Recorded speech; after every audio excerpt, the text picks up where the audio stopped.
We often take them for granted, those four black donuts that silently carry us over miles and miles of tarmac. They endure scorching heat, torrential downpours, and the relentless friction of the road.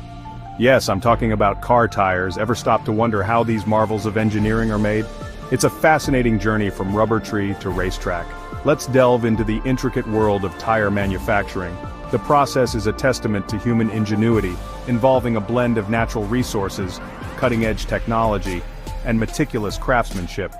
We'll explore each stage, unraveling the secrets behind creating these essential components of our vehicles. Fasten your seatbelts as we embark on a fascinating journey into the heart of tire production. It all begins with a humble ingredient, natural rubber. Tapped from rubber trees, primarily in Southeast Asia, the milky white sap, known as latex, is the lifeblood of our tires. But latex alone isn't enough to withstand the demands of the road. It's too soft and pliable. To toughen it up, the latex is mixed with a cocktail of chemicals, including sulfur, antioxidants, and anti-ozonants. This concoction is crucial. It dictates the tire's hardness, durability, and resistance to wear and tear. Think of it as baking a cake, where the precise blend of ingredients determines the final texture and flavor.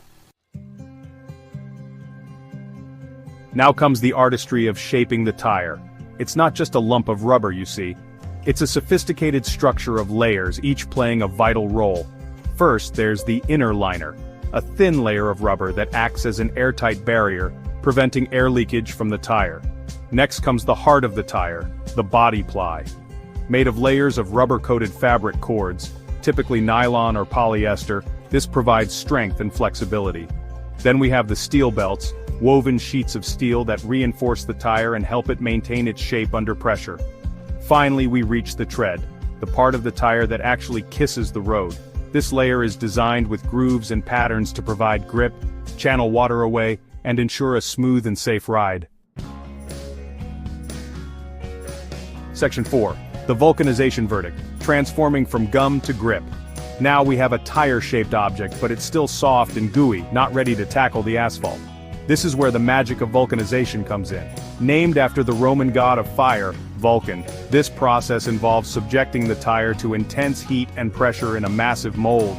The heat and pressure cause a chemical reaction between the rubber and sulfur, transforming the rubber from a sticky gum into a strong, elastic material. The mold imprints the tire with its final tread pattern and sidewall markings. It's like baking a cake. The raw ingredients are transformed into a cohesive and delicious final product. Section 5. Rolling off the line. Quality assurance for the open road. Fresh out of the mold, the tire isn't ready to roll just yet. It undergoes rigorous quality control checks to ensure it meets the highest safety and performance standards. Inspectors scrutinize every inch of the tire for any imperfections. Machines test its balance, strength, and durability. Only tires that pass these stringent tests receive the stamp of approval and are ready to be shipped off to their final destination, your car. It's this meticulous process that gives you the confidence to drive down the road, knowing that your tires are up to the task.